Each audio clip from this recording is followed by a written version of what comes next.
everyone, and welcome back to Between Realities. It's a pleasure to have you here with us. My name is Alex. This right here is my co-host, Skiva. Skiva, how the hell are you? I'm pretty good, man. I was good. Now I have a broken shoulder. I'm taking advantage of the opportunity to do that while I can. Because, I know. You know, people may not know this, but at some point we might have to go remote with our show. Yeah. This guy is getting ready to move on me, and I am moving. I know. Sucks. I'm moving, but it doesn't matter because the spaceship is just going to fly by and pick us up, and we'll do our show every week. That it will, but for some reason, I probably just won't be able to get that in. So are you saying I'll be a hologram? Yeah, I'm gonna do it while I can. We got some early birds in the chat. Thank you guys for joining us. We have Oni K's, Dinah Gwen, Hello Milady, Limitless Gaming, The Homie, Radio Runt, Hussein X, Mitochondria, Delirium Drew, Tones My Bones, Pabark. Dude, people are flying in right now. What's up? This is pretty exciting. How you guys doing? And missed you all. There's one name that's also in the chat that I didn't mention, and it's because it is our guest. Our guest is in the chat. He's in there right now, and he's waiting to be pulled onto the show, so we're not going to make him wait too much longer. Our guest today, please welcome to the show. You may know him as Reckoner VR, Gary Walkden. What's up, Gary? Hello. Thank you for having me on Between Realities. It's fantastic. Dude, we are so excited to have you, man. This is an exciting week for you, is it not? Yes. Yeah. It's like the culmination week, I suppose. Yeah, it's pretty exciting. Yeah. So if you're unfamiliar, Gary is a science fiction author. He's actually an OG on the VR Roundtable Podcast, the late VR Roundtable Podcast that Skiva is representing on his t-shirt today, and has since been cranking out sci-fi novels. And this week you had one come out called The Memory Engine. Pretty exciting, dude. Yeah. So it's been a long time coming. I started it sort of last year, and then during lockdown, I thought now's the time to really knuckle down and get the book finished. So that's what I did. But yeah, it's my fifth novel, but this is the one that's sort of dedicated almost entirely to VR and AR and that kind of technology. So that's why it's sort of relevant to talk about it on my Twitter feed and stuff like that, I suppose. Right. Hell yeah, dude. I mean, well, you just being... I feel like the man behind the Twitter is relevant enough to share when you are writing books and putting them out. But of course, we're excited that this one is VR related. Heck yeah. We're all in the VR world, and we know that you are too. Yep. We actually have a pretty badass trailer for this book. We do. That we should probably roll for everybody right now, so you can get an idea of what we're talking about here. All right, let's check it out. Let's roll the trailer.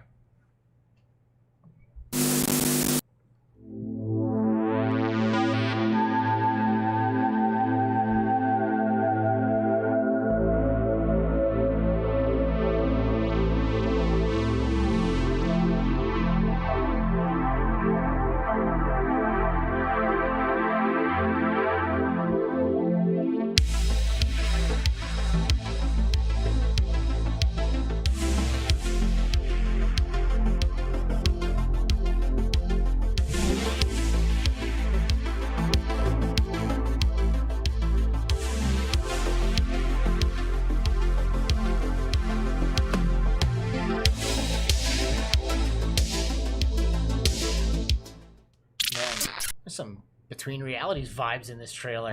Yeah, man, that was super cool. I loved the music. I love the visuals. You know, it gets me pumped for this book. We should. Really I should definitely thank Vivian from the Hive VR for sorting that trailer out for me. She did a fantastic job on creating that for me. Very kindly, you know. She just offered to do it, and it's a fantastic job. Nice. And happy belated, Vivian. I know she just celebrated her birthday yesterday or the day before? Yesterday, something like that. Oh. Yesterday, yeah. Happy birthday, Vivian. Good job on the trailer. So a device that lets you experience your past, is that what it says in the trailer? Yeah. So the story, I'll just give like a brief overview what the book's about. I suppose that's the easiest thing to do. So it's sort of set in the near future. I'm not specific about it, sort of 20, 30 years, I suppose. But it's in a world where everybody's going around with their AR glasses, but these can also be VR glasses as well. And there's a virtual world, as there always is in these books. There's a metaverse, a cyberspace, an oasis. And within this virtual world, it's used as like a business aid and a collaboration aid and that kind of stuff, really. But within this world, the story focuses around a character called Evan Turner. He's in his early 20s, and he is sort of getting on with his life. He doesn't really excel in any particular area or anything like that, but he's sort of getting on with his life. And he gets offered to trial a new product called the Memory Engine. And this is the concept of which is it's an add-on to a VR headset where it can upload your raw sensory memory data to a centralized database. And it allows you to then visit computer-generated reconstructions of these memories in virtual reality. And the advantage of this is that the billions of users that have VR headsets around the world and AR headsets around the world all upload their memories, and it can generate a picture of the past. And you can then put in a date, a time, a location of any point in living memory, go back and visit a computer-generated reconstruction in virtual reality. So it's almost like a time machine where you can observe things. It's almost like within A Christmas Carol where Ebenezer Scrooge could go back and observe his past memories and just walk around and observe them. But you can do this in a virtual reality headset. It's not actual sort of video footage of your memory. It's computer generated through AI. And the more people that were present at any particular memory, the more accurate the computer generation will be. And the narrative is sort of based around that concept, really. Evan has to sort of solve a mystery by using this technology. That's sort of the pitch. Dude, that sounds more like science prediction than science fiction. I agree. I was just thinking to myself that, like, this is probably going to be the future. Yeah. Do you think about that when you're putting this together? Like, hey, I might actually be like guessing what's going to happen right now. No, not with only with like the VR AR side of things. Of course, I think that's the way things are going to head. With the memory thing, I would love that to be true. You know, imagine just going back and exploring any memory you can think of from your past, conscious or subconscious memories. You can go back and visit them again. I just think that kind of concept is always going to be impossible. I think there's just fundamental limitations on what you can do, and unfortunately that will probably never happen. I would love it to. Right. Well, and you got guys like Lucas Risotto out there making videos that are like trying to do that, you know. Yeah. I saw that. Yeah. Oh, that was absolutely fantastic. I love that video. I clicked on it at the start and I thought, yeah, this is okay. As it went on, I wanted more. As it went on and on. Yeah, it's the best video I've ever seen on YouTube, bro. Like, seriously, it's extremely good. Yeah, it really is. What's the name of the protagonist in your story? Evan Turner. Evan Turner's the lead character. I want to ask, because you're 5 novels deep now. How do you name stuff? Like, how do you, like what do you have, like a process or like somewhere that you go for inspiration? Because whenever I'm naming anything, like when we tried to name this show or I try to name a Twitch stream or even a character in a game, sometimes it's like so daunting, man. Like, how do you tackle that beast of naming people and areas and stuff like that? Oh, it's Google. It's just Google. Just do a Google search for surnames. And one of my novels actually used like Old English surnames. I specifically wanted Old English names, Old English surnames. So I just Google that stuff and pick. It's literally random. Honestly, it's almost completely random. I like names that sort of vaguely sort of fit the character that I've got in mind. But honestly, there's not. If there's one thing that I don't put a lot of thought in, it's probably the names of the characters, in all honesty. That's funny. Yeah, that's cool. Do you have like a certain inspiration that you used for this book besides just virtual reality in general? Like, the obvious one I would think of would be like Ready Player One. But is there some things that that really kind of stuck with you in some different shows or movies that really kind of cemented this story into your brain? It's an amalgamation of so many different things, honestly. I suppose it'd be difficult to pick one in particular, or 2 or 3 or 4. But I suppose, yeah, I mean, Ready Player One, you start reading the beginning of this book and you can understand how the influence of Ready Player One is. I think sort of 4 or 5 chapters in, it's sort of going along those lines. I've been very careful, actually, to avoid any 80s, 90s pop culture references because I didn't want to go down that path, and it was quite difficult when you're dealing with memories and stuff like this. But so I wanted to avoid that thing. But the first few chapters are sort of I'm explaining how the virtual world works and that kind of stuff. So that could be sort of very much Ready Player One as the story goes on and progresses, and by the end, it's a very different story to Ready Player One. Yeah. Nice. So right now it's currently, you can get like the ebook version of it, and you do have a physical version coming extremely soon, if not now, right?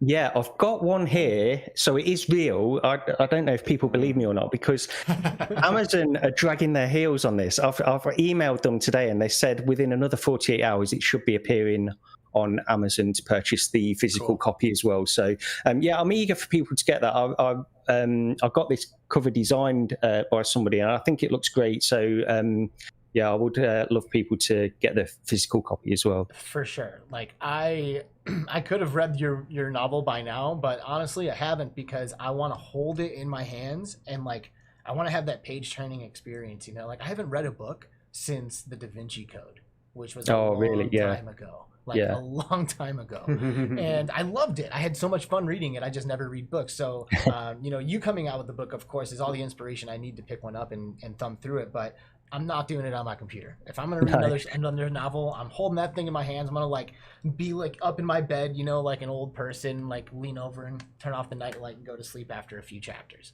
One thing just to mention very quickly on the physical copy, it's not as cheap as I wanted it to be. So when you submit these things to Amazon, they sort of add on their price, the printing costs and this kind of stuff.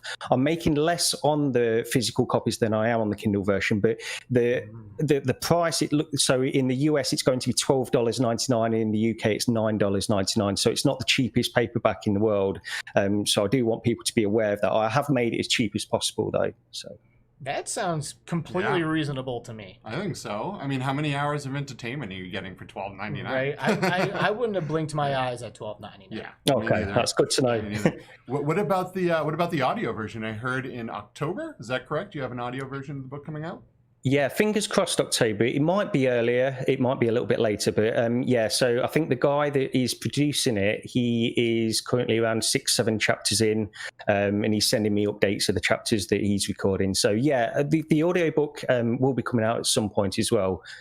Follow me on Twitter and I'll obviously post updates with that as well. That's my personal favorite way to take in books. You know, I do a lot of driving, and at least I used to before this whole virus hit. And man, I mean, I went through so many audiobooks in my car, and it's just the best experience. And, you know, that's how I listened to, that's how I read Ready Player One. Was, you know, Will Wheaton did an audio, you know, read the book on the Amazon Audible. Yeah, Audible. And it was fantastic. It was absolutely fantastic. The history of the future I did on there as well.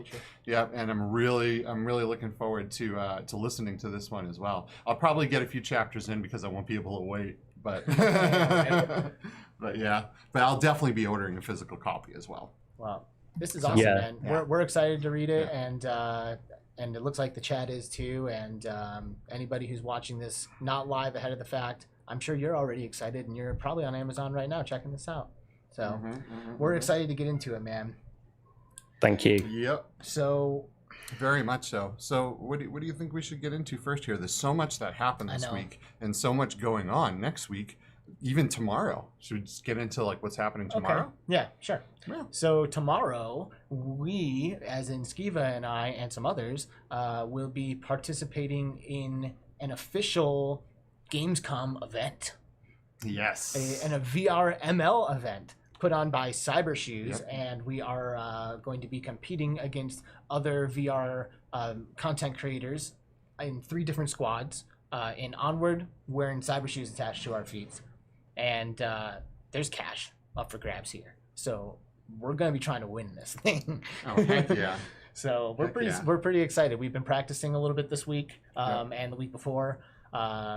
We had Theta, who is a pro Onward player. He actually reached out and he was like, "Hey, you know, if you guys want to get in there and learn some pro strats and get ready for this tournament." Thank you. Not that we needed any help beating these clowns. Just kidding. Exactly. Awesome. All these people are absolutely phenomenal. You know, I've watched almost every one of these people's channels, and I'm really looking forward to to shooting some of these people. Yeah. Where else can you say something like that? So there's three teams. There's Team Green, which is on the screen there. That's Lonely Viper, GT, Joker, and who else is on that? Do we have the Lonely image? Well, no, it's up. It's gone. Yeah, it's up there somewhere. It'll be All right, rolling so Team by. Red is Soul Fox, Proper D, VR Gamer Dude. Is that Drake? V Bunny Go. Property. Did you say that? Yep. Cool. And then our team, Team Blue, Alex, Skiva, Eric for President, Steve Knows, and Dr. Oculus. Yes. And Green is Joker, GT. So anyway, there's a lot of awesome VR content creators in this tournament, and we're super stoked to play with everybody in the cyber. There really is.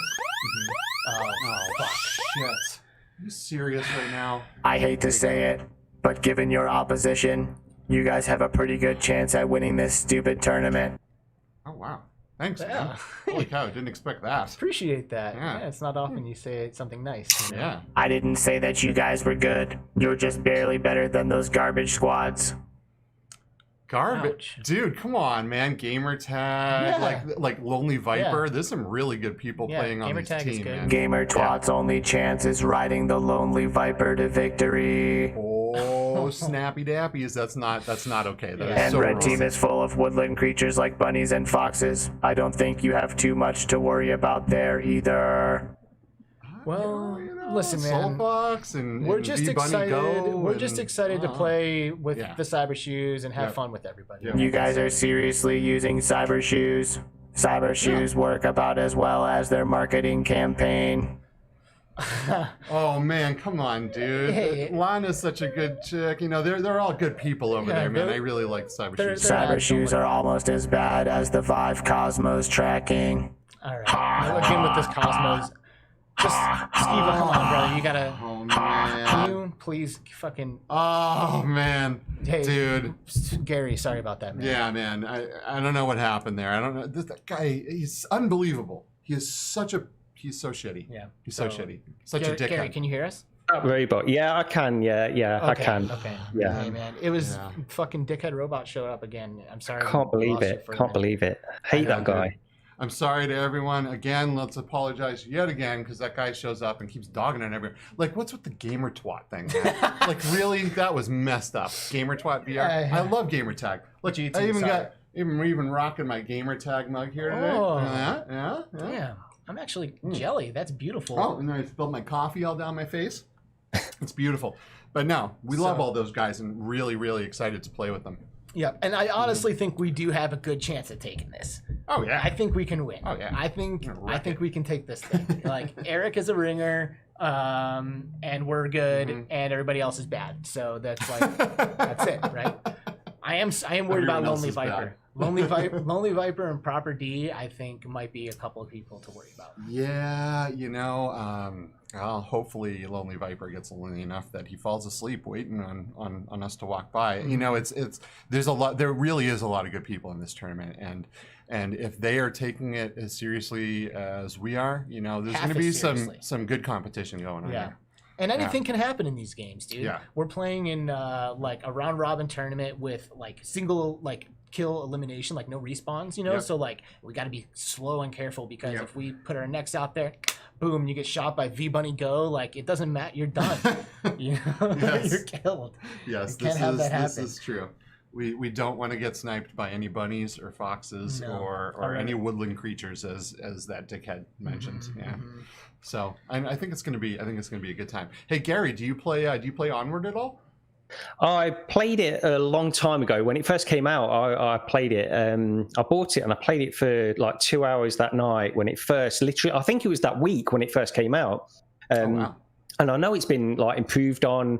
I go in very, very rarely now, though. I'm not really a multiplayer guy, and I can't really compete anyway.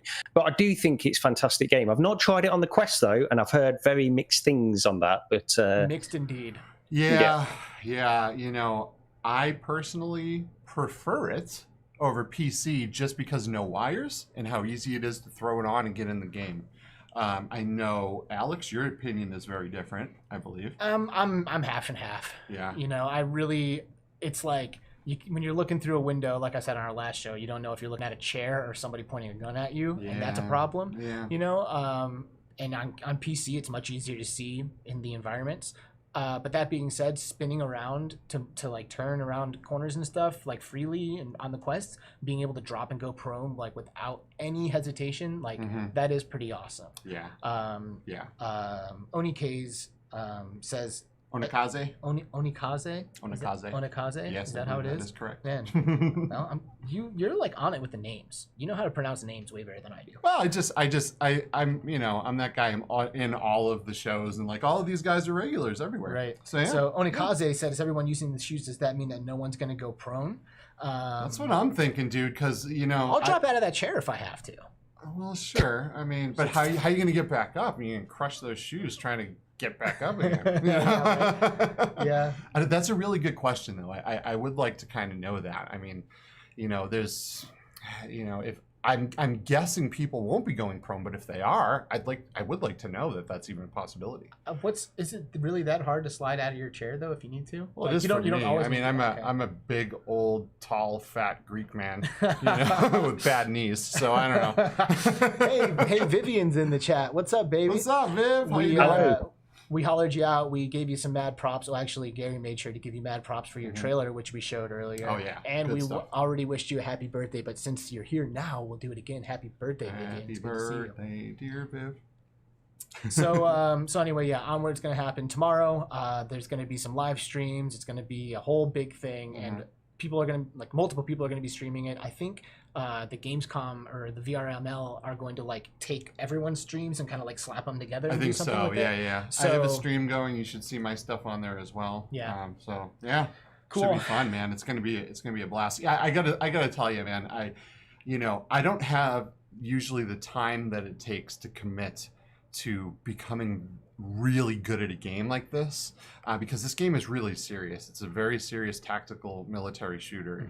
There's no health bars. There's no, it is what it is. It's supposed to simulate real combat, but at the same time, I know I'd never be good enough at this to ever really play with the VR Master League on this. And I am so excited to actually play, as part of the VRML for a minute, and to be part of Gamescom. And we got some dope jerseys. Yeah, we got jerseys. They won't actually be here till after the competition. But, so we'll wear our jerseys afterwards. I'll take a selfie and post it to Twitter. Yeah. Oh, is that what Game Tag had? Was he sent?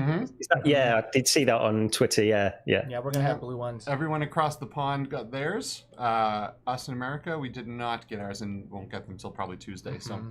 But also, Delirium Drew and Paradise Decay have joined us since we've last mentioned anyone. So, what's up, boys? What's up? How you guys doing? What's up, boys? Vivian has 1,500 hours in Onward. Holy cow, man! Vivian, why aren't you playing? She's like a pro. She bought the floor. So come play with us. Yeah, right. Well, maybe show us how to play, but we don't need you out there. We're good. It's it's like pretty cool, man, because the VR community is so intimate, right? Like we basically can count everybody on two hands, Yeah. And the regular gaming community is like exponentially larger. However, here in the VR community being so small, there's like a insanely high percentage of professional female players. Yeah. Like Vivian and Hasko alone, just two women that I know personally, are both like incredible badasses at their games, And it's like you don't see as many, that percentage of female gamers competing. Yeah. In fact, there was a League of Legends team that like really strived to like be an all-girl team. They were like, we're doing this. We're putting 5 women on a team. We're going to show that these 5 girls can hang. And without being offensive, they could not hang. Like they got dominated like badly in every single match. Like I think maybe they got 1 win off of some like technicality or something. They got destroyed. Ouch. Yep. But Ouch. I challenge you to take on either Hasko or Vivian in a 1v1. Yeah, dude. And if you want to see Hasko go, especially hop in there into Echo VR, she will just dominate everyone. I mean, that she just punches everyone She's in the so face good. continuously and scores goals She's like nobody's insanely business. good. Yeah. And she just had absolutely. her 50th birthday. Oh, wow.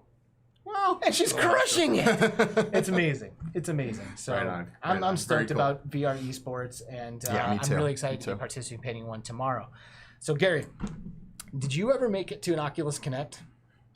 No, I didn't. No, I would have loved to. Of course, I would have loved to. But yeah, being in the UK, it's a little bit expensive to fly over there. So yeah, That makes it tough. It makes it really Yeah, tough. it I does. am happy that I lived close enough to where I was able to just drive. What did I fly out there? Did you? Where was it? I think it was in San Jose. Yeah, I definitely flew. So Yeah. I flew out there, and it wasn't too bad. But that might have last year. My first Oculus Connect. I think that's it. Like I think we're done. Oculus Connect, at least as it was once known, is for all intents and purposes dead. It is. It's actually even changed its name. Facebook Connect. Facebook Connect. They're going yes. from OC6 to Facebook Connect. Yep. I think I have a thing for that. God damn. Dude, it's so. I it's personally am heartbroken. Like Yeah. straight up. Like yeah, I hear you. the day that I walked out of that, like when I left OC6, door closes behind me. I was like, I can't wait to come back. Like I cannot wait. I was like on Priceline looking at plane tickets for 1 year from that day, you know, and then pandemic hit and they canceled the event. So we're like, okay, that Yeah. sucks. And now they just dug in a hole for it and buried it. Like, know, man. what's going on, Gary? What are they Dude. doing, dude? okay. I'm with you. I feel it that like I'm really disappointed that the name Oculus Connect is going away. The way I think about it though is that the branding of Oculus is too big. Okay, they're not going to just simply abandon the name Oculus. Now, what, in my mind at least, Facebook are focusing a little bit on like they've got their VR business, which is Oculus, their VR portion of their business. Going forward, and they did mention this at last year's Connect, AR is going to play a big factor as well. Now, AR is not going to be included in Oculus going forward, in my mind at least. So I think Facebook see Oculus is their VR branding. They're going to have another company, another branding called, which it will be the AR part of their company. And then this was mentioned in the blog post where they announced this as well. I think they were talking about some other tech, which is sort of closely associated with VR and AR. But that probably will take another branding. Now, this is an unpopular opinion, but I think this is the choice they had to make in order to keep a single Connect, and yet cover all of these different bases. So there will be an Oculus, and Oculus will remain. I'm confident that the name Oculus will remain. AR, whatever they call their AR portion of their company, will remain there, and it will be part of Facebook Connect as well. So I think this is simply a move to incorporate all of these different aspects into a single Connect. The alternative would be to have an Oculus Connect, an AR Connect, and then whatever Connect they had. So I think this is just sort of keeping it all as a single Connect, really. So I think I'm disappointed that they're getting rid of the name, but at the same time, I think this is sort of the decision that, looking at it from their point of view, they had to make. And I'm no fan of Facebook, don't get me wrong, but I think this sort of makes sense for where, in my mind, they see their company going. Hey, Aspen Darkfire. Thanks for joining us in the chat, man. You know, here's why I think it is lame. Because Oculus Connect, like you hear Oculus, you associate that with virtual reality. That's what the conference is about. Yeah. Facebook Connect. Yeah. Where is VR in Yeah, that name? I don't know. Where You know, VR is in like that name. there's VR is not existent in that name. Facebook Connect. So does that mean that like No they're gonna, reality. I mean, Yeah. maybe Reality Connect. Or yeah, something? like exactly. Facebook, You know, no. like Facebook Connect. Yeah. To me, that just sounds like a Facebook conference. Yeah. You know, like I agree. I want a VR conference, and maybe it will stay that way. You know, but it to me that just like I don't know. It seems like it just opens up the doors for them to do whatever the fuck they want with it. You know, and now they can just like invite maybe like popular Facebook gamers who aren't VR streamers. You know, or Yeah. like something else, you know what I mean? And it just when it was Oculus Connect, it was so clear as to like what was Yeah. going on there. Yep. And now Facebook Connect, it just like it's like what is that? You know, like if I saw, oh look, look, honey, this weekend there's an event happening at the conference center. Facebook Connect. Oh, that's interesting. Yeah, Like, they have no it's idea. a social media they conference. have no way to understand that that's a VR event. So I don't know. Yeah, I think I it's agree sad. with you there. Yeah, no, I would just go and say, yeah. I mean, I'll take your point about the name Facebook Connect. I think they could have had a better name to encompass all parts of their future business, the VR part, the AR part, and whatever else. I think the name could have been better. I think they're just too confident in the name Facebook. They don't seem to understand that it's not a great name to have in this day and age. Yeah. Yeah, it's pissed a lot of people off. They have pissed a lot of people off recently. You know, we got into that last week with Steve, and I'm curious. You know, I don't know. Is this going to hurt virtual reality, or is this going to bring it more to the masses? I can't decide in my head. I honestly am somewhere in the middle too, because your words are not falling on deaf ears, Gary. Like, I actually completely see where you're coming from, and you know, when we were driving out to Vegas for CES, we were talking kind of about IOI and Facebook, and I was playing devil's advocate during our conversation, and I was talking about how, like, you know, privacy, if you think about it, like, one day that could very well be like an archaic thing, you know, like it could be like an old school, an old timey value, you know, like before privacy was something that, like, you know, people kept to, I don't know, prevent people from knowing all the things that they didn't want people to know about them, you know what I mean? But like, as we push as a human race towards a singularity or something like that, I can't help but feel like privacy as we know it, and like, you know, the I, the me, the single individual will start to dissolve. And I wonder in what ways that will manifest, you know, like, people holding on to privacy really, really hard 100, 200, 300 years from now might be completely stupid because we're already communicating telepathically. Sure, but at that point, though, I feel like humanity has reached a level of maturity that we won't be screwing each other over and selling each other's data for profits and you know, and doing the things that Facebook does. You know, I believe that one day privacy will go away, but I don't think it should go away to a corporation that's profiting off of the people like their, you know, livestock feed. No. You know. No. So I mean, my personal opinion is that, you know, privacy is going away, but it doesn't mean you have to give it up easily. I think, you know, there's a lot of us out there, and I'm happy a lot of us out there are voicing our opinions and really and telling Facebook what's up. You know, like we don't approve of this. We don't approve of this behavior. We joined into the Oculus ecosystem because we were promised things by you. You know, and it's shitty to turn around and kick your customers aside and say, remember that promise that we made? You know, so I don't know. I think that there has to be some trust between the consumer and the business, and Facebook threw all that out the window. So, Gary. Yeah, well, I agree with you on the privacy thing. That's a completely, a different issue entirely, and I'm completely with you on that. I think that even the least cynical person in the world will say that, given free reign, Facebook will take every microscopic amount of data that you produce and store it in some way if they're not reined in by something. That's not a cynical look at Facebook. It's just a fact. They want as much data as they can get. And it's only with the pushback or legislation that they will stop with that. So I think having the push is important, and I hear a lot of people say, "Well, yeah, I know about privacy, and I know it's important, but I just don't care."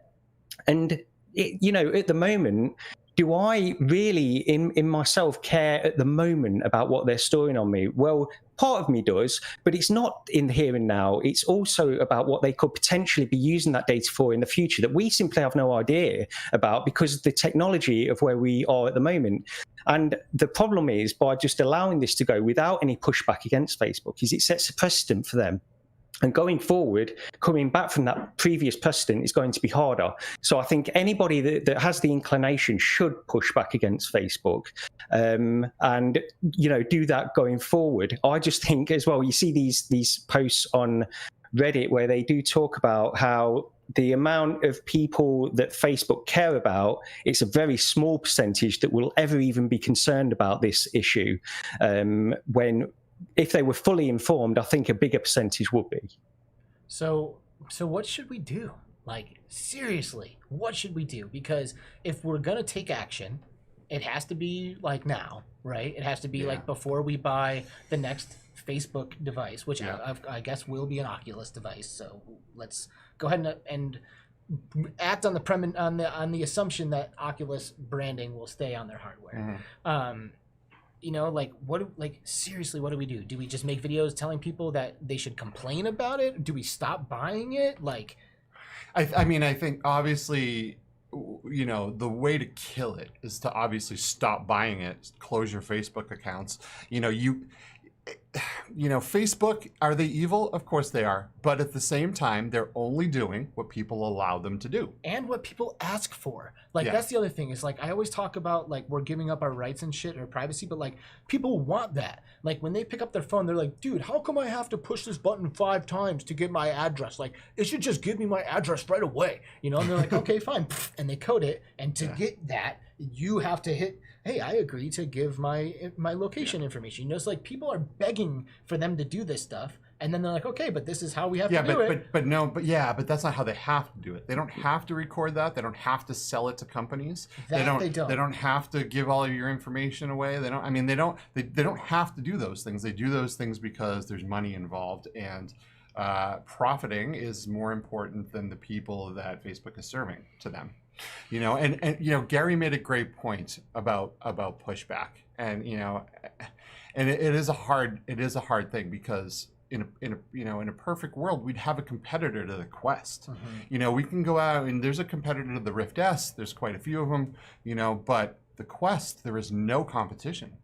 You could almost say Pico Neo is the closest thing, but they don't have a game store. Right. You know what I mean? They have, and it's enterprise. Like, where are you going to buy that? Exactly. That's the thing. There is no competition. They have a monopoly on mobile VR, and this is why monopolies are illegal. But at the same time, some company could come out right now with a competitive mobile headset with a store, and they would, they would just instantly have an audience, because there's so many people that would love to jump ship from the Facebook ship, that they would jump off no matter what. And so anyone out there that can come out with a competitive product, please do so, and fast, because we need Onikaze, right? Is that right? Onikaze, yeah. Onikaze? I believe so. Onikaze. Hey, Kaze, he makes a good point. And he says, I don't know if it's now. Stop buying will prove to all the tech bloggers that VR is dead. That's Articles true. were right all along. That's the thing. It's like, if you lose, people can't come out with a Quest competitor, because no one has that overhead. Facebook is like one of the only companies that can afford to take a hit like What about Sony? What if Sony did? Someone like that. There are companies out there that have a really big bank account, and and a passion to get into something that is a new and upcoming technology that is going to take over the world. I can't imagine. Right. So, Gary, if I'm using Oculus product, let's say I buy this next Oculus Facebook headset, and I get a bunch of data collected on me and all that shit, and then I use it for like a year or two. 2 years from now, when Sony comes out with their standalone competitor that blows Oculus out of the water, or at least is comparable, I jump ship. Like, is it too late now? Like, were those 2 years like enough to where, or like, is it still good to get out like at any time? Like, what do you think? Well, part of the issue as well is, without that competition, is that we know at the moment that Facebook have made products in the Quest that you can't really compare to anything else. That is the only one if you want that standalone thing. And I was talking to somebody on Twitter earlier this week, actually, who was sort of making a stand saying they're not buying any more Oculus products now at this very moment. And I was like, of the opinion, like, that's a great thing to do ethically. I'm just not ready to do that, because I don't want to deprive myself of the next Oculus Quest, because I know at the moment there is no competition. So let's say Sony. I think Sony are probably a good bet to bring out, if anyone, Sony are one of the best to do this kind of thing. And Yeah, I mean, I suppose to your point, Alex, what is the time to come out? Is it too late? It's difficult to know, because by the time if Facebook have 2 years of just the market lead, not even the market lead, the single product that can do this kind of thing, really, then is it already too late? Will they be too far down the road for another competitor to come? And it's a great point to bring up. I don't know the answer to that, but I'm just not quite ready at the moment. And I'm not putting my money where my mouth is, because I don't want to deprive myself of the next quest. And that's a selfish thing to do, but it's the position I am in.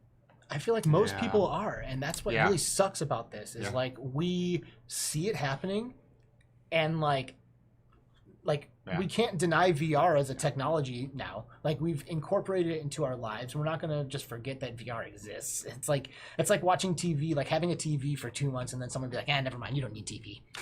You never need to see a TV again. You know, like, no, like that's something that is now a part of how I do things, you know? So we're gonna be participating, and it just sucks that they've got us by the balls. Yeah, they really do. The other thing I was just going to ask you guys as well, just very quickly, just on that point, is do you think, because I mean it's a loaded question, but Facebook got into this VR thing, a long time ago, and do you think that we are ahead of where we would have been if Facebook had absolutely zero interest in VR? I think the world we're living in now is far ahead in terms of VR. Again, I'm not a fan of VR. I don't want to defend them, but I think it's sort of nonsense to say otherwise. I think we are further ahead because there won't be another company that would produce something of the caliber of the Quest, in my mind at least. Yeah, I think you're right. Yeah, I do. And I think that Horizons is and will be a big deal. They have just started to drop some trailers and stuff. I know PD was talking about the safety trailer, and we'll get to that in a second. But I've been talking about how Facebook is in a position to where they can leverage this as like the next form of social media if they do this right. So right now, everyone is on Facebook. Everyone, like your grandma, your aunts and uncles, like your nephews, like everybody is on Facebook. No one can. And that's what they use to communicate with each other. You know, when Aunt Betty gets a new puppy or whatever, you're finding out through Facebook. That's how people communicate, especially like Joe and Sally Walmart, to Anthony VR 365's expression. So all of those people, they don't have a reason to go into VR right now. None. They don't need to play Super Hot. They don't need to play Beat Saber. They don't need to do any of that shit. But what they do need to do is use Facebook 2. They've been using Facebook 1 for the past how many years? Like, I don't know, 15 years or so. 15 years or so. Facebook has come out really without any like huge overhauls. It's been relatively the same idea since the very beginning. This is Facebook 2. Like, if they've positioned this as like the next way to connect, like the next way that everyone's going in there to be with each other, then Joe and Sally Walmart might buy it just because it's Facebook. It's Facebook. Like, oh yeah, I know Facebook. I use that all the time. Oh look, it's Facebook 2. Whoa, did you know that it feels like you're next to other people in Facebook 2? And like, they'll give it all to Facebook. They'll give all the credit to Facebook for being the next social media, and they will have no idea all of the immersive VR experiences that have existed before it. Yeah. So I think that there is an opportunity here for Facebook to leverage their status in people's lives to onboard people into virtual reality using Horizons as like the next social media. Sure. I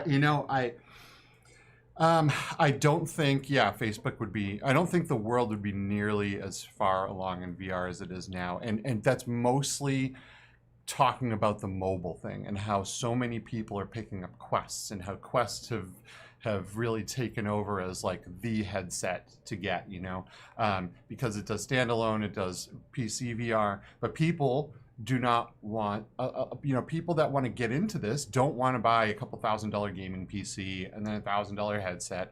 $400 is great, right? I mean, that's the price of a console. So I don't think we would be where we are without Facebook at this very moment.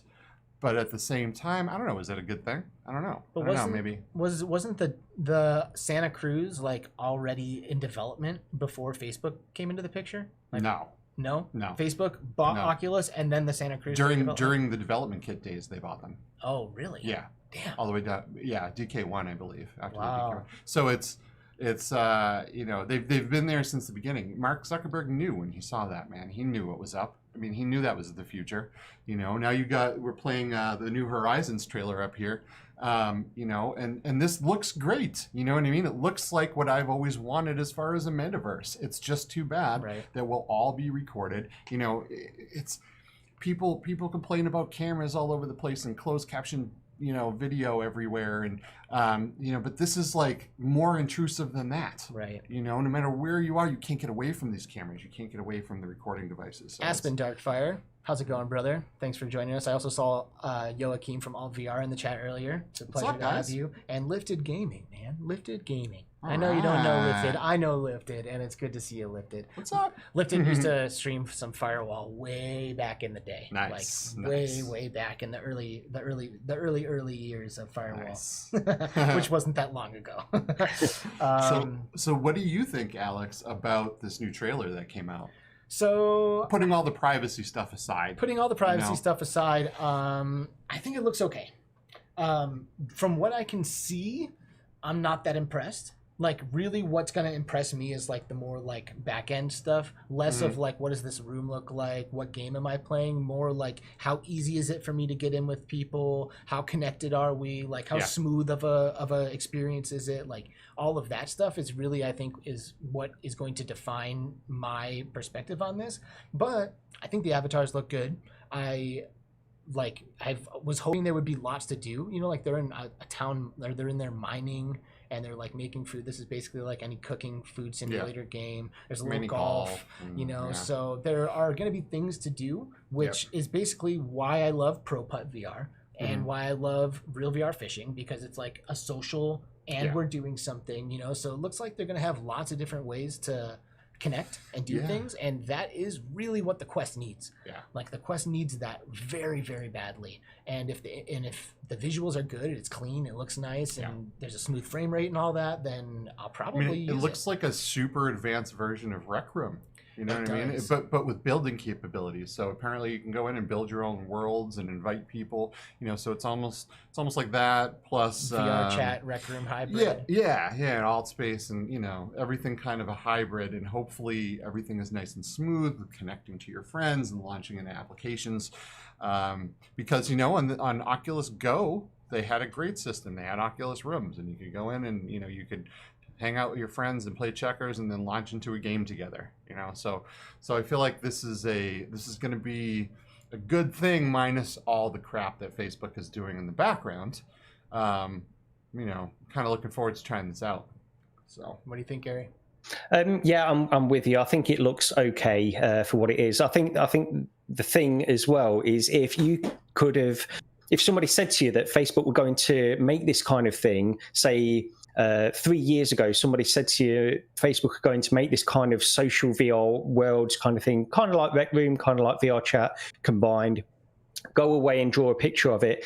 I think this is what you would have drawn. It's so predictable, the kind of look and aesthetic that they've gone for, which is fine. It needs to run on a Quest. I'll be excited for this in 10 years when they've got more to do and that kind of stuff, really. But yeah, I think it's okay. And if it can appeal to the more casual kind of people that are trying to get into Quest and that kind of stuff, then there's nothing wrong with it in my mind. And also, just a thing about the graphics, I quite like that clean, just low poly look of these kinds of things anyway, and if it helps it run along, then all the better for it, really.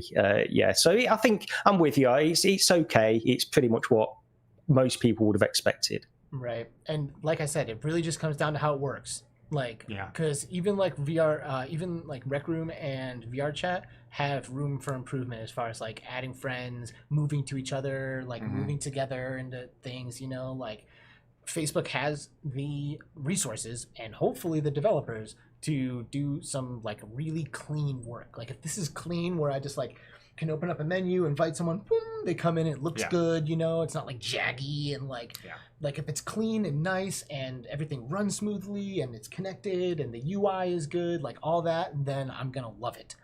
And if it's anything less than that, then I'm going to wonder why I couldn't have gone into VR chat or Rec Room. Yeah. But I think the difference will be the games and the ability, hopefully, to easily connect with everyone. Yeah, and get into those games together and be put into the same lobbies together when you connect. So, I feel like Facebook has to do a lot of work with developers on this to make all of this smooth, and hopefully it will be. Hopefully it will be because, VR, everyone wants a metaverse and, Seriously. no one wants a Facebook metaverse, but everyone wants a metaverse. So. And all of the options right now on the Quest are just limited. Like, you're either going to go into like alt space or Rec Room, or you're going to go into alt space where there's no games. You're going to go into Rec Room, which is a There's some fucking games. hellhole. In alt space? Yeah, you can play like Cards Against Humanity and stuff like that. There's little things, I guess like so. yeah. I guess so. I guess just the point I'm making is that this seems like there'll be way more to do. Yeah. And I don't have to like take someone who doesn't have their VR legs into Echo Arena or something. Yeah. Because like that's a free game. We could go in there together, but not everyone can do that. So it looks like it's going to be accessible and easy to use. And if it's those things, then I'll be stoked. On that side as well, with the ease of use, I wonder if there's going to be like specific areas or like an option at the beginning where it's only hand tracking or something like that. Because I think that's a big deal for some of these things, and just getting people into VR where you only have to give them a headset, show them the hands, and then go and explore this place. I think that would be a great thing for them to do as well with this. That would be good. Of course, the thing for me with hand tracking is always the lack of haptics. It's like without the haptic, when you high five your friend, does it feel like you high fived him? Like I need that vibration, so where it's like, oh my god, I just interacted with something in the virtual world. So the lack of haptics for me is something that I would prevent me from wanting to do that or recommending it. Yeah, for me, I have never had good experiences with the Oculus hand tracking. I don't know if it's my lighting. I don't know if it's my rooms. I am constantly fighting with it to do anything I want it to do. So for me, it doesn't work very well. I'm sure for other people, they got maybe different size hands. I don't even know. I can't even pretend to understand why it doesn't work well for me, but it works so well for other people. But, there's going to be that being said, there's going to be other people that have the same experience as me. And they're going to go in there and they're going to go, hey, this isn't working for me. And I want to touch quickly on what PD was mentioning earlier. There's a safety trailer that came out alongside of this show off this stuff trailer, and they basically are talking about how they intend to keep it safe. And a bunch of people are like, oh, they're going to be watching us the whole time. Like they're going to have moderators. So like if you're in Horizon, you're technically not alone.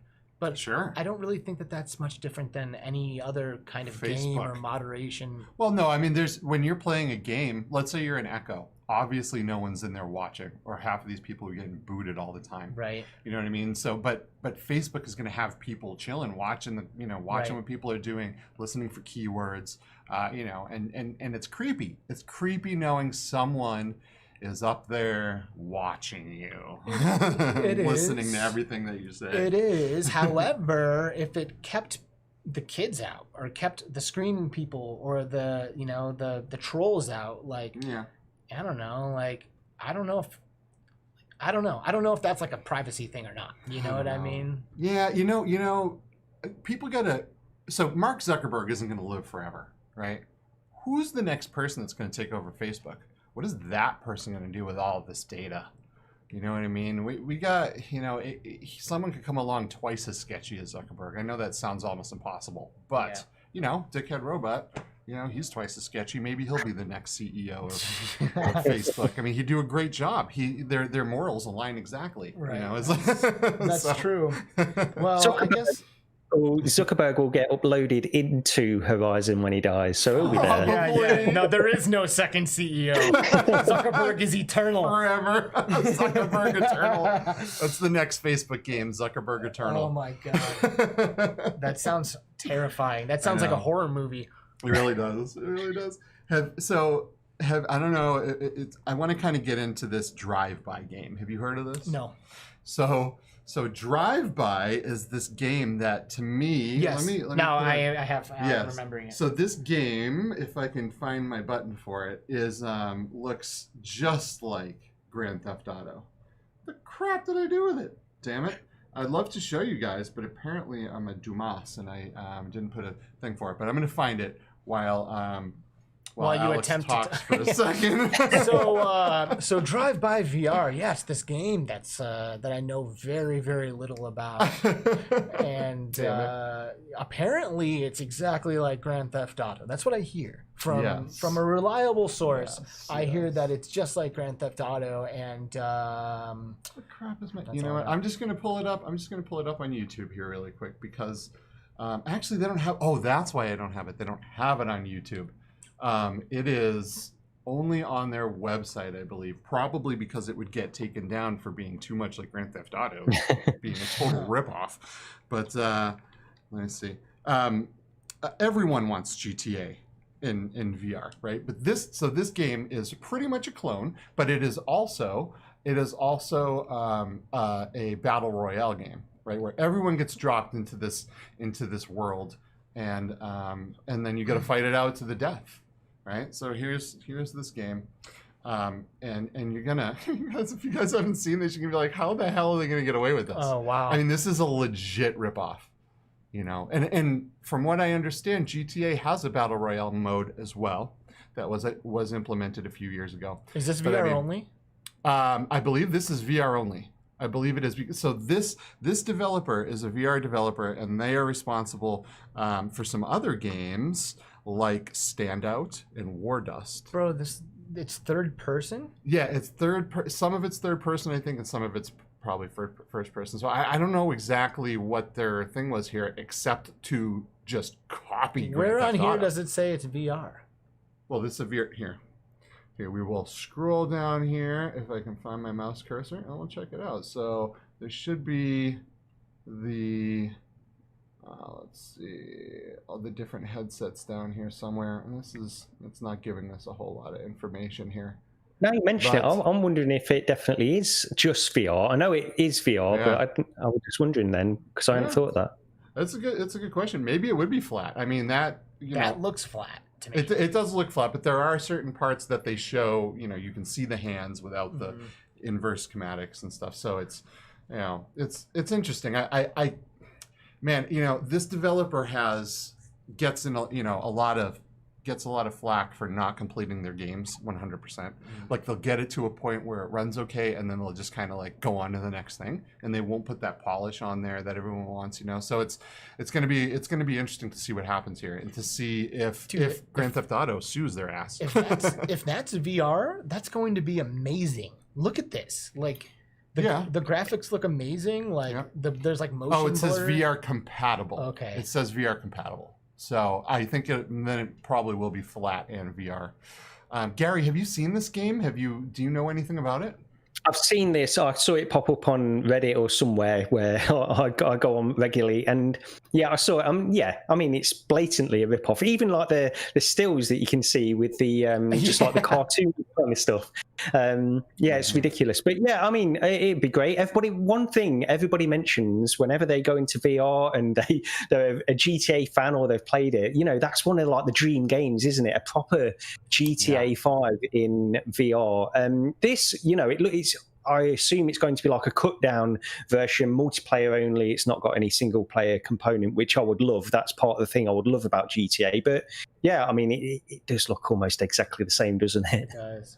And there's so much to do in GTA. Like you could spend a whole day just playing cards. Well, and this is, I think, just Battle Royale. Right. So just keep that in mind. This is not going to have the depth of Grand Theft Auto. Well, I'll tell you what. If it's VR compatible and cross-platform, then this is going to be badass, because you could convince your non-VR friends to play this with you. Yeah, and when they see how much fun you're having, then you might be able to get them to jump ship. Sure, but they're also going to go, but dude, why don't we just play Grand Theft Auto 5 with that mod? Like, why are we even doing this? But like, I don't know. Yeah, because that mod's not good.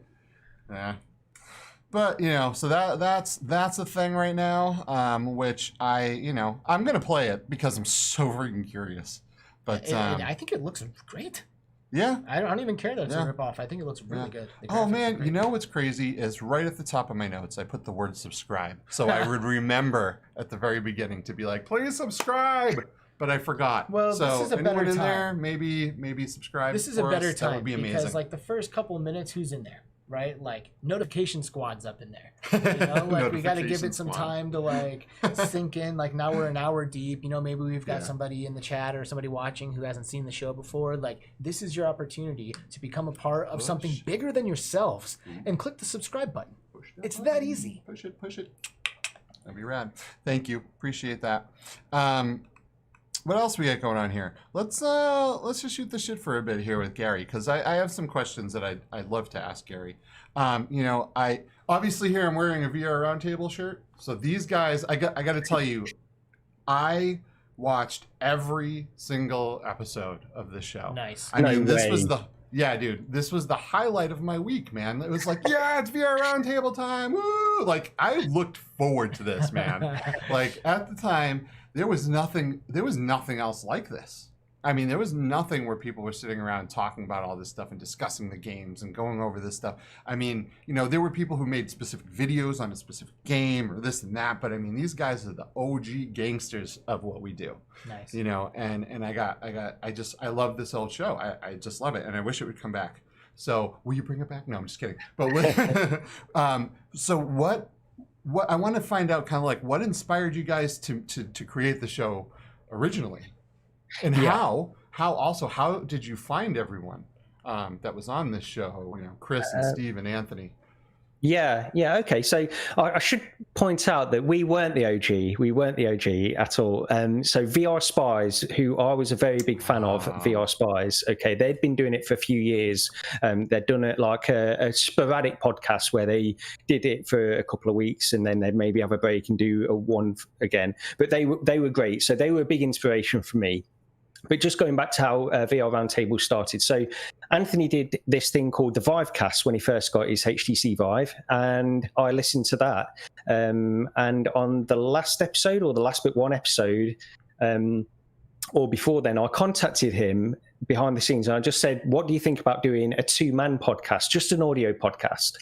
And he said he wasn't really into it. He wanted to do the Vivecast for now and just stick with that. But I could go on as a guest.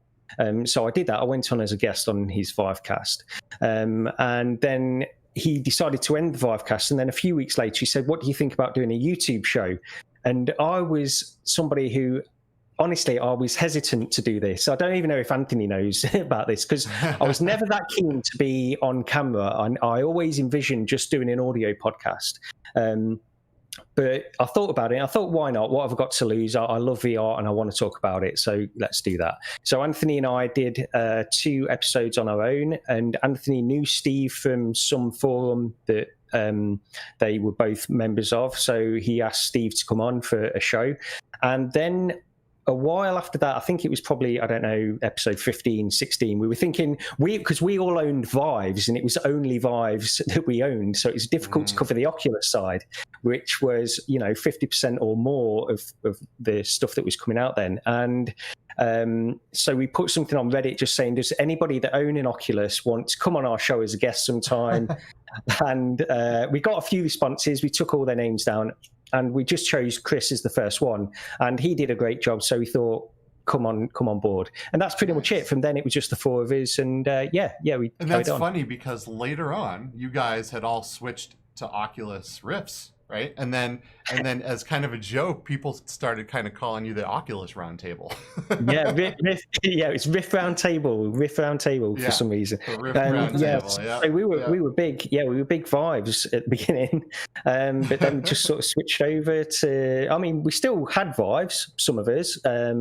And Steve actually had a lot of headsets. He was picking up headsets all the time. And we had the other ones as well, PSVR. So we weren't really, but yeah, we did. I suppose we did sort of play into that a little bit as well.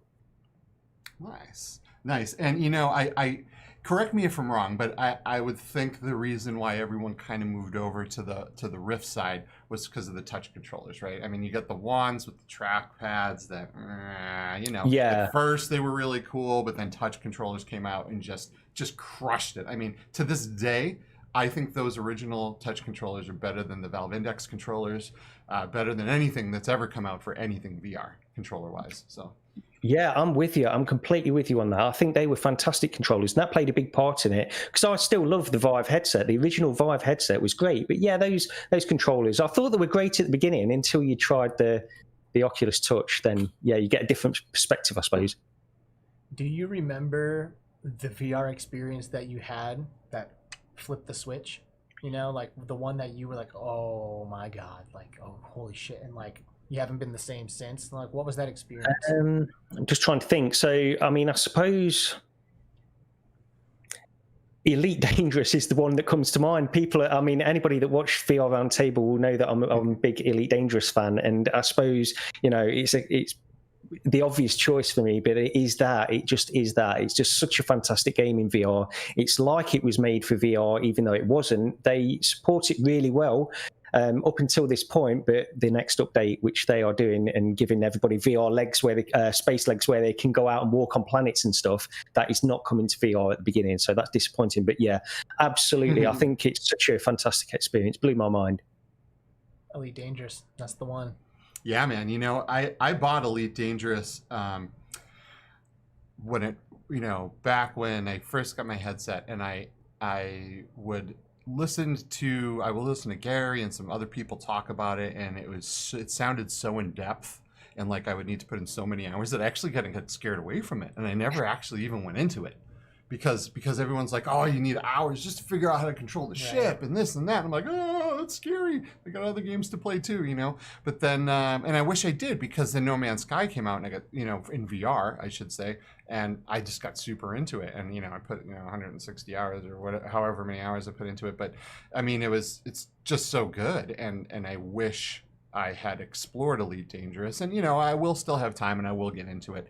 But yeah, I mean, I hear that game is absolutely phenomenal. I've had a friend who tried to get me into it before VR was a thing. And he was like, man, this Elite Dangerous looks dope. Like, we should get into it. And I'm like, I don't know about that, you know? Yeah.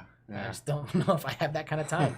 You know, like, I know what kind of time sinks those games are. And it's just like it's like such a decision to like fire it up for the first time. You know, it's like, oh shit, here we go. Like this could be it. Yeah. This could be the way I spend my time for the next 2 weeks. Yep.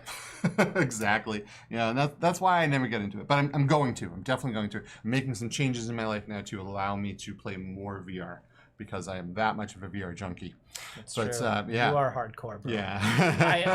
I've taken a week off, with the exception of our Onward playing and a couple of other things so maybe I haven't taken a full week off really, but I've been playing a lot of flat games lately. And by the way, I'll plug this once only, but I did start a Twitch stream for my non-VR gaming. My Twitch was just like sitting there. Anytime I did anything VR related, it just didn't really make sense to go to Twitch to live stream anything. And it all just goes straight to my YouTube regardless. So I decided I would use my Twitch as an outlet for like playing Fall Guys, which I'm doing right now. I've been playing Smite for years.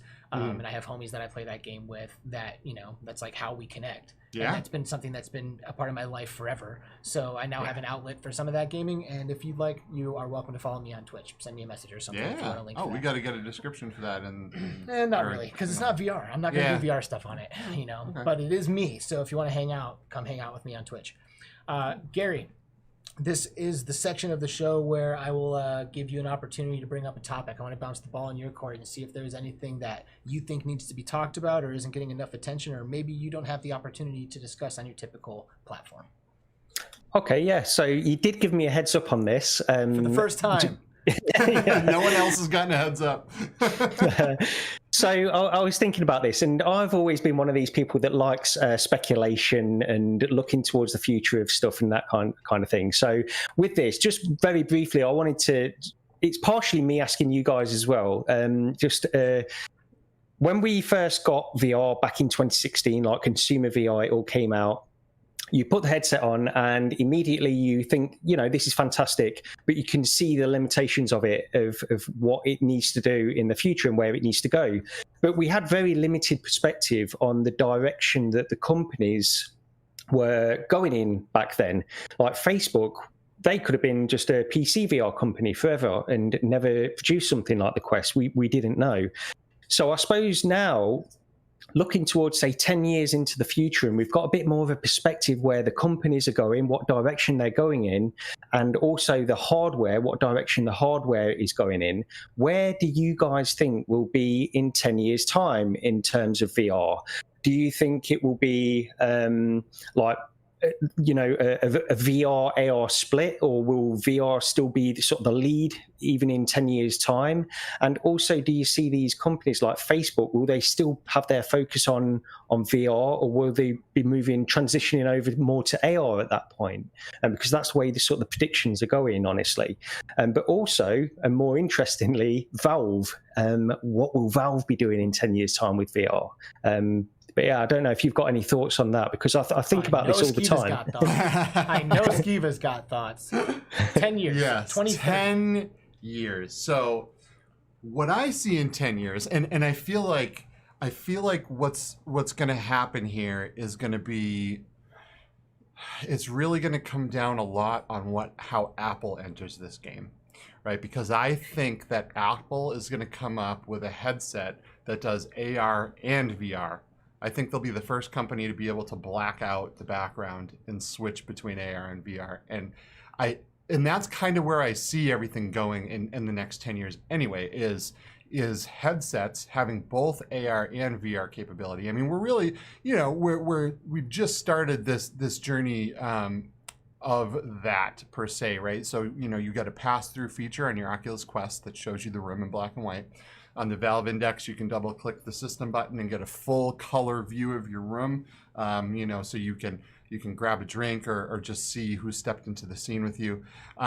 There's a lot of people are putting, like Valve, for example, they really are encouraging people to play with those types of features and the AR features. But what really is going to change the game, I think, is when Apple comes in. They've been working on their AR kit forever. Right, their iPhones, iPads have all been able to do very, very good AR for a long time. So I think they're going to come into the game and they're going to switch it up, and AR is going to blow up, you know. But all these other companies are very far behind, I think. So, but I think in 10 years we'll see a mixture of AR and VR, but it will be mostly on dedicated standalone headsets, and I think the form factor is going to go down significantly.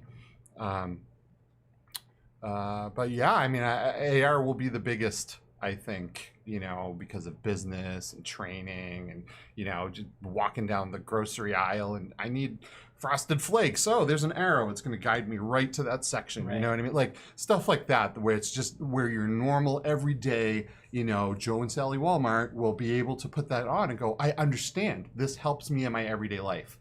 And that I will spend money on. Yeah. So there's just a quick synopsis of what I kind of see in the next years. I don't know if I in 10 years see AR and VR becoming the same thing, you know, or there might be some devices that have capabilities of both, but even in my short time in VR, which I guess is like, I don't know, maybe I guess like 2.5 years or something like that, maybe 2 years. It's hard to say. Because I realize that time is just a fabric of my fucking imagination, and I try to figure it out, and I can't. And there's a reason, because it's not linear. It's very hard for me to even remember how long ago things were. But it's been a couple of years, and in that short amount of time, my perspective of VR has changed quite a bit. You know, like it is not a gaming device.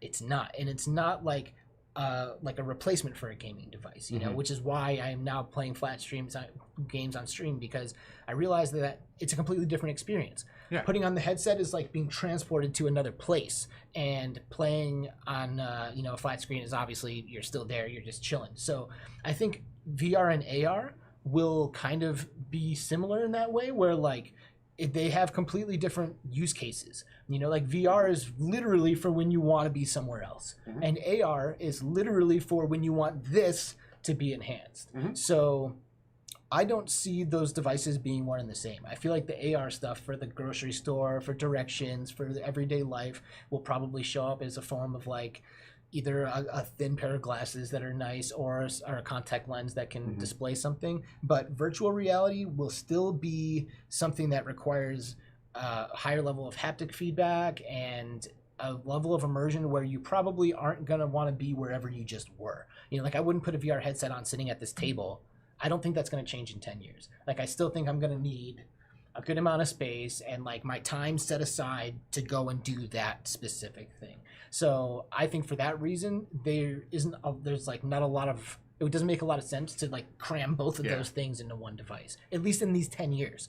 20, 30, 40, 50 years, who knows? But by 2030, I think we'll still see a pretty hard separation. So everyone that's listening to this, make sure, put it on your calendar. In 10 years, come back and rewatch this and let's see what happens. But until then, Gary, what's your thoughts on this? Yes, I guess combination of what you think as well, because we can all be wrong on this. I mean, we almost certainly are all wrong on this. I'm sure we are. Yeah. But I'm sort of with Alex in 10 years' time. I don't necessarily think it will be one device. I think that it will get to that at some point. I just don't think it will be one device. In 10 years, I think Facebook will have diverted most of their attention to AR. I think they will still have a standalone VR headset that they support ongoing, and I still predict that will be Oculus. I still predict they will call that platform Oculus. But that will be like a console thing that they release, you know, like a standalone console like the Quest. But I think AR will be their focus. But I think a lot of the companies see Apple. I've always been of this opinion that they're never really going to put their full force behind VR. It's all AR with Apple. I've always been of that opinion. And yet we see things coming out like the patents and stuff like that come out over the past few months. And it looks like they are doing that kind of stuff with VR as well. So who knows with that? Valve is the one that I'm interested in, and Sony as well, of course. I think Sony will stop producing a standalone VR headset, and that will be ongoing. That will be like the Vita, the PSP kind of thing that will be ongoing for them. That would be fucking awesome. You put on your Vita and play your PS5 VR games anywhere, just like virtual desktop right now. Yeah, would love that. I think, and on that point, actually, I think 5G will play a role in 10 years as well, where we have streaming. You never know. If we can get streaming VR, that will be the dream, I suppose. Yeah. Yeah, 5G will definitely allow that to happen. The question is, you know, strapping 5G things to our heads will liquefy our brains? Who knows? Right. But we're going to find out, because damn straight, I'm going to try. You know? So, dude, anytime I think about the future of VR, I think about the way that they implemented it in Black Mirror. And I've brought this up so many times on this show. But in Black Mirror, they just put a little fucking pod on their temples and they knock out. Like, I imagine something is manipulating the electrical impulses in your brain and can rewire it. And it's like, okay, actually, no, here's this impulse and here's what you're seeing. And it just like it just like jumps into the electrical synapses and takes them over. Now, you saying that makes me very scared for the future of Facebook being the biggest VR, AR, you know, company out there. Because if they can do that, you know, then how much different is it to say, well, you know, maybe we could entice these people to look at this ad and entice them to buy this stuff, and you know, we just change one little thing and then they want to. You know, I don't know, there's a lot of crazy things Facebook could do with brain interfacing, and a lot of things that a lot of companies could do that could be really sketchy with brain interfacing. But at the same time, I am so intrigued by it that I am willing to take that chance personally. I am willing to put that shit in my brain, you know what I mean? Because I'm so curious and I just want the most immersive thing that I can possibly get my hands on. But I really hope, you know, that morally we it's gonna be crazy, man. That's gonna rock the fundamentals of reality a lot, and we're gonna be having some serious philosophical discussions, because it's like, dude, it's gonna rock everybody's foundation, man. For sure. It's gonna be insane. For sure. I mean, you know, never mind the fact that they're going to be able to cure all kinds of crazy diseases that people didn't have any chance of before, right? But by being able to manipulate things in your brain, you know, but to be able to literally go to a place and not have to worry about, okay, I got to put these cyber shoes on so I can feel like I'm walking, and I got to put this tactic vest on so I can feel myself getting shot. So we're talking about, I don't want to interrupt you, but we're talking about like time relativity earlier. Like, let's say brain interfacing comes out. Couldn't you just like give somebody 20 years in like a second, you know, like what would a whole lifetime even look like? Like it would be like the Matrix, man. Like all of a sudden we all plug in, Well, yeah. and then like Yeah. then I mean, that's you the basically goal. are going to live forever. The goal is to be able to think and be able to retrieve information from the internet. You know, to become subhuman, to become a cyborg, if you will, to be able to very quickly be able to know how to do anything, right? Right. And then we might see a part in this time in humanity where some people have this ability and some people don't, and and then the people that are able to know anything that the internet knows by just thinking about it will be able to get that job. And the person that is saying, I don't want that in my head, maybe. Well, why would you hire that person? They don't have those abilities to be able So- to adapt quickly, learn quickly. I'm talking more high level here. I'm talking like Total Recall. Like, so you see Total Recall, and he's like, yeah, I want to be a secret agent. Plugs in, bam, now he's a secret agent. Like, and we, as the viewer, we don't know if a new timeline has split off, if that was always the case. We don't know. Yeah. And I feel like that's going to be the kind of questions that we start to ask. Like, let's say I put in a chip, and I buy a recall trip to Hawaii that is 2 weeks long. I don't lay there for 2 weeks. I close my eyes, You and then have the 1 second memory. later, I wake up with 2 weeks of memory. So, like, Damn it, I wore what my if you just keep recall shirt stacking that last on? week. What if you just keep stacking that on? You know, like I get, and then I wake up, I'm like, I'll take 10 years in Germany, and then I'll take 30 years in the year 2019, and you can just like stay alive forever by continuously like plugging recall memories into your Well, I don't brain, know if you like- would stay alive forever. You would remember back to when that happened. But to the human experience, you live that time. Yeah, out. that's like, true. You would just wake up one day and be like, oh wow, that was another lifetime. You have like cool. 1,000 years of memories Yeah, in 10 years. Yeah, and like it would be your choice when to die. Like you'd be like, okay, I think I'm done remembering stuff. Do you feel me, Gary? You know where I'm going? Oh with yeah, this? yeah. No, I get what you're saying. Yeah. Imagine. I mean, this is all like sort of future technology where we know it would be great if this stuff could exist, but can it ever exist? Can that kind of stuff ever exist? And that's the interesting thing as well. But yeah, I'll get you, Alex. Yeah, that would be great.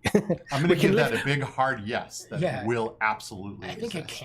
can. I'm not saying it's going to in our lifetime, but it's definitely going to exist. Either that, or like Elon Musk says, we will either get to a point where games are exactly the same to us as reality, or we will cease to exist for some reason.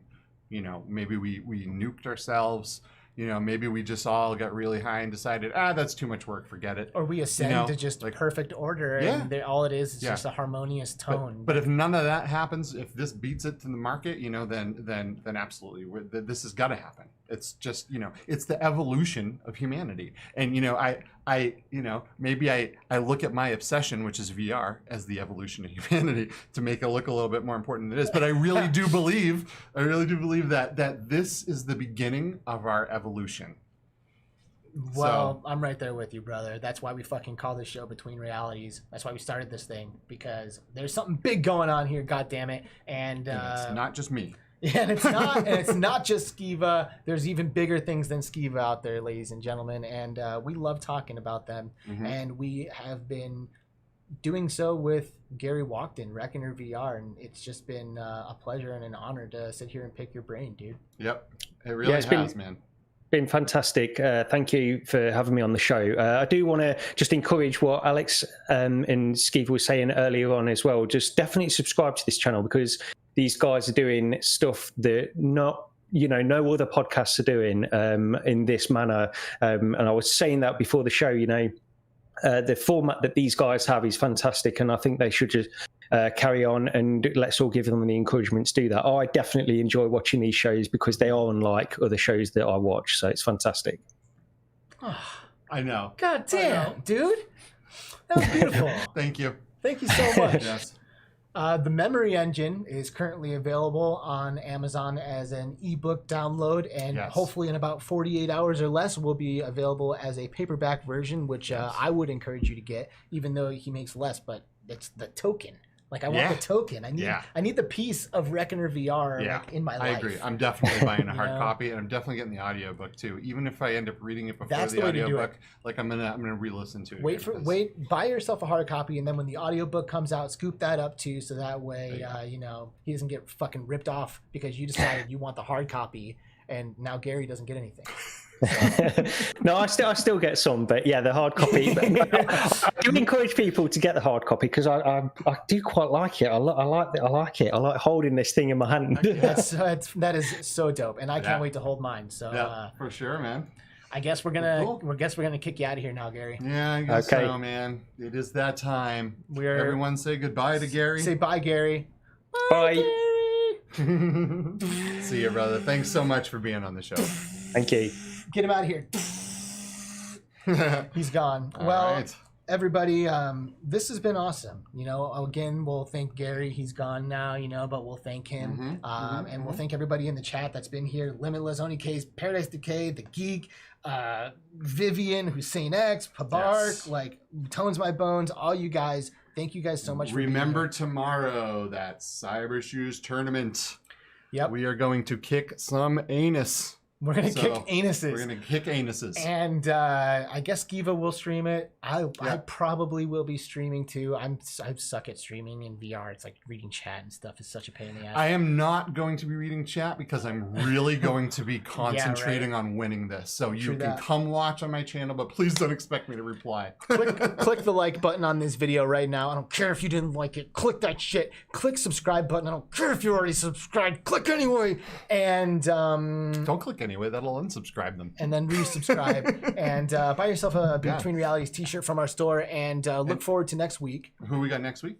Next week we have, now this is a friend of mine actually. Next week we have Avi Deveti. Avi Deveti is a VR developer from India who is the operator of the XRDI, which is XR Developers of India Facebook group.